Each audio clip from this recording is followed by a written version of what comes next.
Sa mahiwagang lupain ng The Continent, nakipaglaban si Geralt sa halimaw na tinatawag na Kikimora. Si Geralt ay monster hunter na kilala bilang Witcher, ibig sabihin siya ay mutated na tao na may espesyal na kakayahan. Nagawa niyang putulin ang isa sa mga paa ng halimaw, ngunit dinisarmahan siya ni Kikimora at itinulak siya pababa sa tubig. Pagkatapos ng maraming paghihirap, nabawi niya ang kanyang espada at pinutol ang isa pang binti upang saksakin si Kikimora sa ulo, at sa wakas ay namatay ito. Pagkatapos, pumunta si Geralt sa bayan ng Blaviken at pumasok sa tavern, ngunit masama ang tingin sa kanya ng lahat ng mga taga roon dahil sa pagiging Witcher. Naghanda ang ilang lalaki upang salakayin siya, ngunit pinaatras sila ni Renfri sa isang salita lang at uminom kasama si Geralt.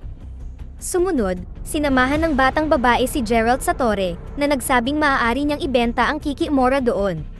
Napansin kaagad ni Geralt na ang pinto ay mahiwaga, dumaan siya dito at natuklasan na ang Witcher na si Stregobor ay lumikha ng ilusyon na ginagaya ang paraiso na puno ng magagandang babae.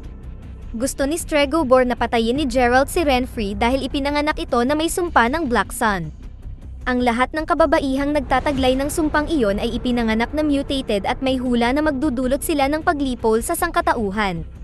Upang maiwasan ito, pinapatay ng mga sorcerer ang mga babaeng ito at si Renfri na lang ang natitira. Dahil sa pagiging mutated ni Renfri, hindi siya tinatablan ng magic ni Stregobor, kaya naman gusto niyang tulungan siya ni Geralt. Gayunpaman, tumanggi si Geralt, sinabing pumapatay lamang siya ng mga halimaw at walang kinikilingan sa away ng lipunan. Umalis si Geralt sa Blaviken at sa kagubatan, nilapitan siya ni Renfri, na gustong malaman kung nasaan si Stregobor. Ipinaliwanag ni Renfri na ang assassin na pinadala ni Stregobor ay inabuso siya at pinagnakawan, kaya naman pinatay niya ito at ngayon ay gusto niyang maghiganti kay Stregobor. Si Geralt ay nananatiling walang kinakampihan, ngunit nakipag-ugnayan siya kay Renfri dahil sa pagiging magkaparehong mutant, at sa huli ay naging intimate. Nang gabing iyon ay sinabihan siya ni Renfri na huwag takasan ang babae sa kakahuyan dahil ito ang nakatadhana sa kanya. Kinaumagahan ay nagising si Geralt at nakitang wala na si Renfri, kaya nagmamadali siyang bumalik sa Blaviken, kung saan pinalibutan siya ng gang ni Renfri. Isang lalaki ang bumaril sa kanya ng palaso, ngunit madali itong pinalihis ni Geralt bago sila naglaban.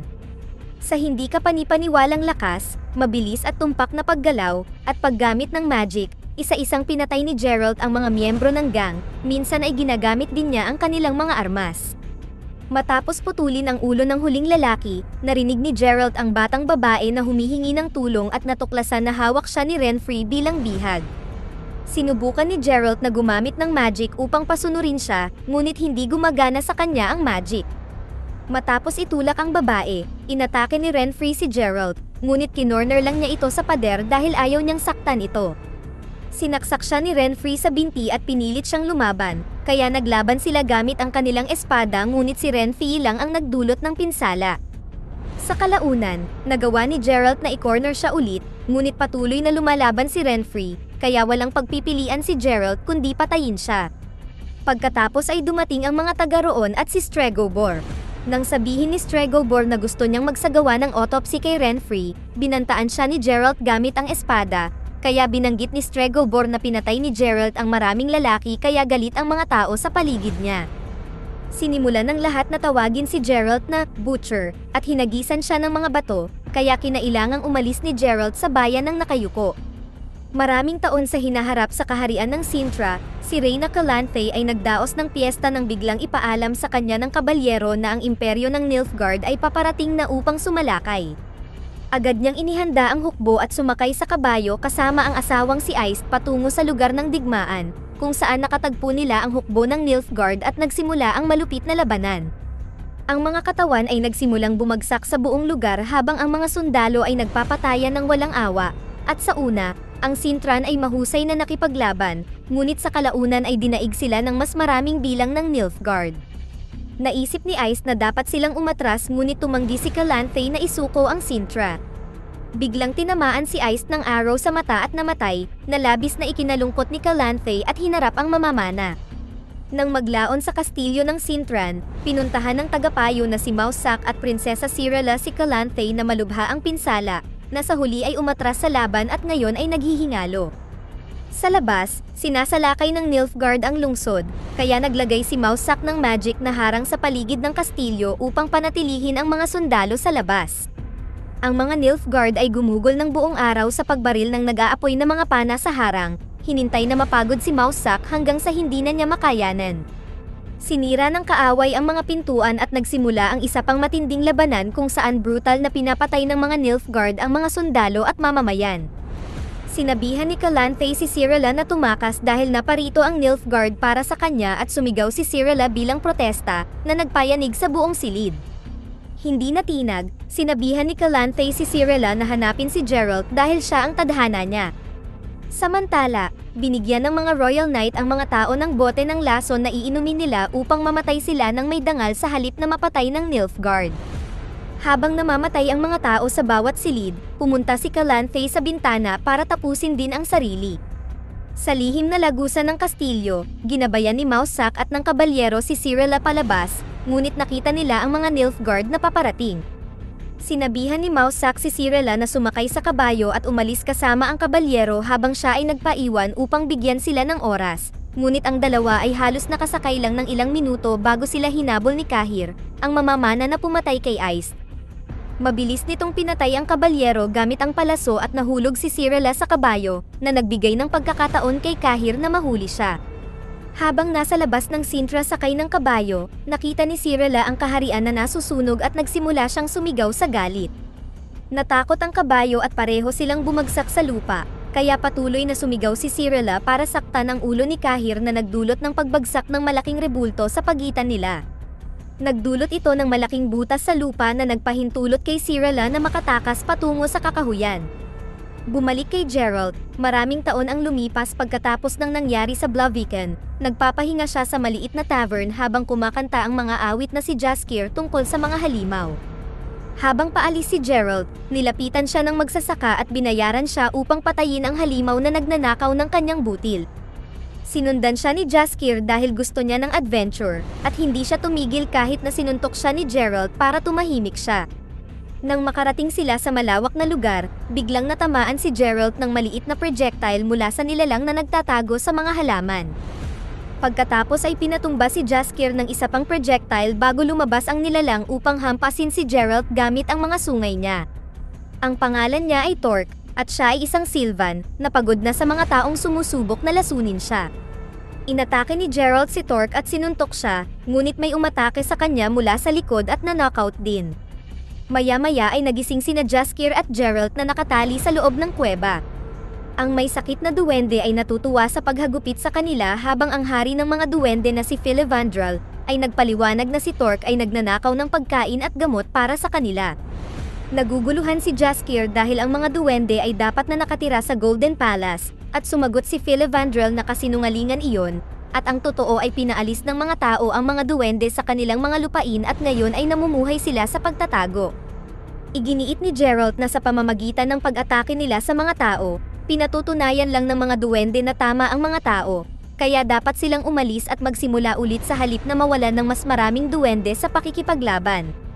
Naramdaman na si Geralt ay biktima rin ng mga tao, nagpa siya si Filavandrel na palayain siya at si Jaskier, at pinasalamatan siya ni Geralt sa pamamagitan ng pagbibigay sa kanya ng ibinayad ng magsasaka. Maraming taon sa nakaraan sa maliit na bayan, isang kubang babae na tinatawag na Yennefer ang inatake ng dalawang teenager dahil sa pagiging pangit nito, na naging sanhi ng hindi sinasadyang pag-teleport ni Yennefer.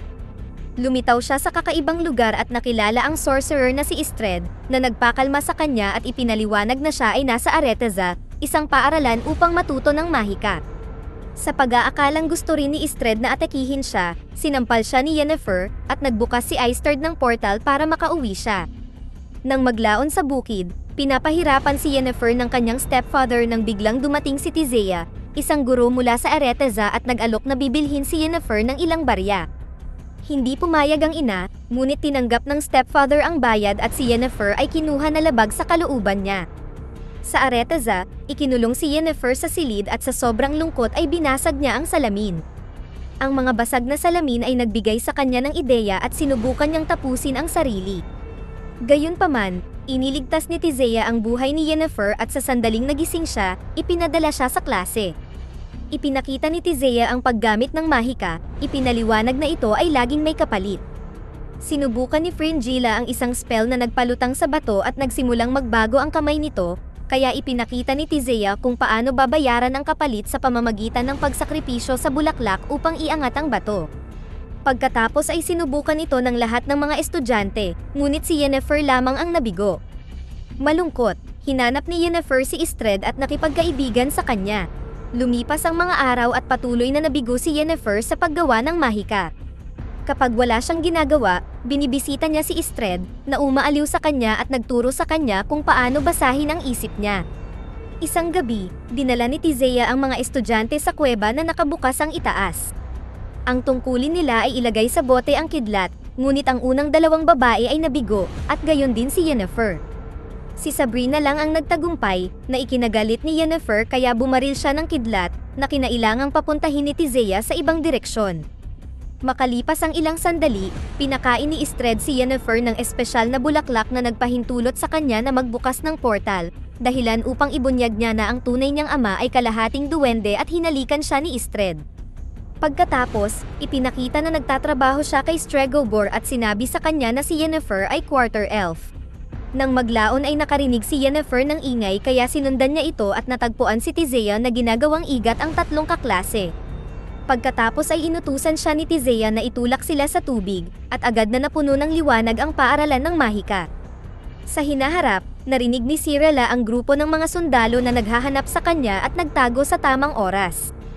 Pagkatapos ay sinubukan niyang kumuha ng ilang berry ngunit biglang may bumato sa kanya at nakilala niya si Dara, isang batang lalaki na nagbabala sa kanya na ang mga berry ay nakalalason. Nang huli ng mga daga si Dara at ibinahagi ang mga ito sa kanya, nagkasundo na mananatiling magkasama. Sa kalaunan, natagpuan nila ang kampo ng mga nagsilikas mula sa Sintran at agad na pinuntahan ito ni Cirilla, ngunit sa pagkakataong ito ay hindi sumunod si Dara. Habang sinusubukang kumuha ng pagkain, nakilala ni Cirilla ang batang lalaki na may mga tainga ng duwende sa kanyang leeg dahil pinatay niya ang mga ito. Lumalabas na dating lupain ng mga duwende ang Sintra at inutusan ni Calanthe ang kanyang mga tao na patayin ang sinumang duwende na magtangkang bawiin ito. Inanyayahan ng bata si Cirilla na manatili sa tent ng kanyang pamilya, kung saan napansin ng ina na walang sapatos si Cirilla kaya inutusan niya ang alipin na duwende na ibigay kay Cirilla ang sapatos nito. Sa kalagitnaan ng gabi, sinalakay ng mga Nilfgaard ang kampo. Habang kinukuha ng pamilya ang kanilang mga gamit para makatakas, sinampal ng ina ang duwende dahil sa pagbagsak ng mga gamit niya at ininsulto siya, na naging dahilan kaya napuno ito sa galit at sinaksak siya ng maraming beses. Biglang may humila kay Cirilla palabas, para lang matuklasan na ito ay si Dara. Sabay silang tumakbo paalis sa minasaker na kampo, kung saan nakita nilang patay ang isa pang batang lalaki at hinahanap siya ni Kahir. Tumakbo ang mga bata sa kagubatan, at nang tanggalin ni Dara ang sombrero niya, natuklasan niyang isa itong duwende. Maya-maya, nagising si Cirilla nang makarinig siya ng kakaibang boses na bumubulong sa kanya. Sinundan niya ang tinig sa kagubatan ng Brokilon, hindi pinapansin ang pagtawag sa kanya ni Dara. Nang subukan ni Dara na sundan siya, napahinto siya dahil sa mga pana na nagmumula sa mga puno, at ang napakaraming mga bangkay sa lugar ay nangangahulugan na ang mga taga roon ay ayaw sa mga bisita. Sa kasalukuyang panahon sa Temeria, isang batang lalaki na naghihingalo ang nagsabi sa Witcher na si Remus tungkol sa halimaw na umatake sa kanya. Binayaran siya ng ama upang patayin ang nilalang, kaya sinundan ni Remus ang bakas ng dugo at katawan sa tindahan ng karne. Maingat siyang umikot dala ang espada at narinig niya ang halimaw na tumakbo sa dilim, ngunit hinintay siya ng nilalang na lumiko at pinatay mula sa likuran. Ang usap-usapan tungkol sa nangyari ay nakarating kay Geralt, at naglakbay sa Temeria upang mag-imbestiga. Nais ng mga lokal na manggagawa na mag-alsa laban sa hari dahil wala siyang ginagawang aksyon, ngunit dumating si Courtier Astrid at ang mga Royal Knight para pigilan sila.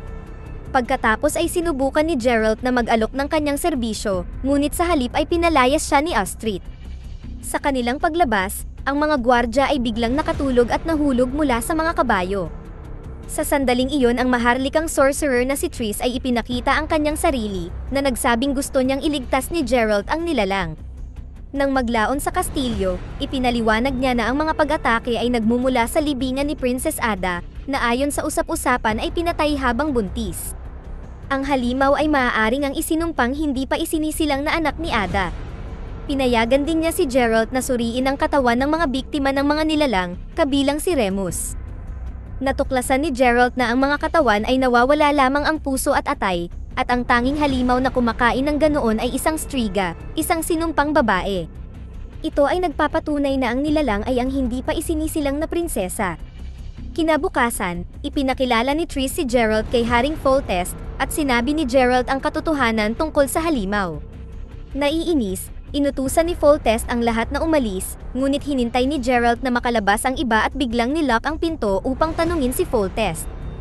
Nagtataka siya kung bakit walang aksyon ang hari sa balitang pinatay ang kanyang kapatid at tinanong niya kung sino ang ama ng sanggol. Tumanggi si Foltest na sumagot at pinalayas si Geralt sa kaharian. Sa halip na umalis, pumasok si Geralt sa libingan kasama si Triss. Matapos amuyin ni Geralt ang kama, nakakita sila ng mga liham sa loob ng music box.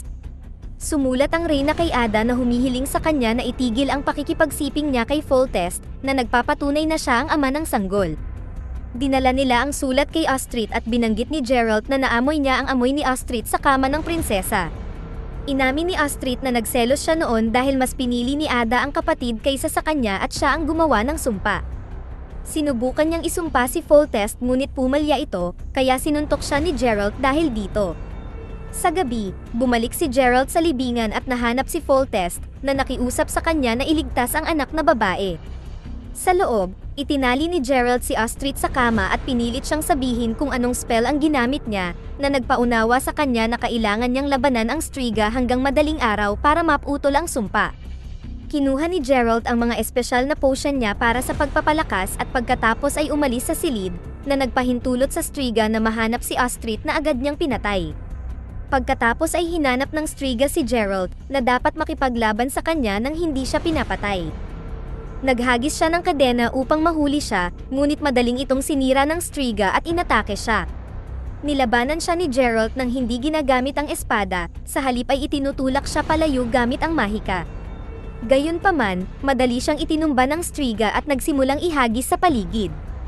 Gamit ang isa pang mahika, sinira ni Geralt ang sahig, dahilan para mahulog sila sa ilalim. Pagkatapos ay naglagay siya ng harang sa pasukan gamit ang magic bago siya muling inatake ng striga.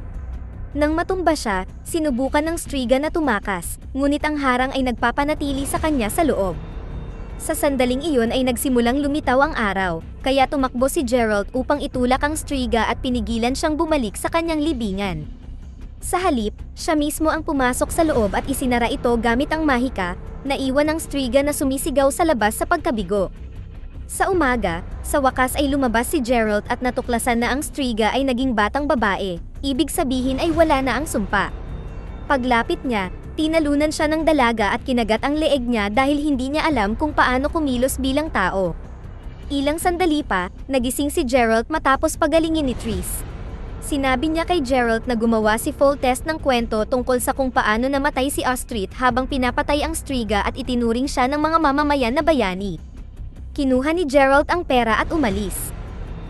Dito na nagtatapos ang ating kwento. Sana ay nagustuhan nyo, mag-subscribe na kung hindi ka pa nakasubscribe, pindutin na rin ang notification bell at like button upang matulungan ang channel, and leave a comment down below, and as always, thank you for watching.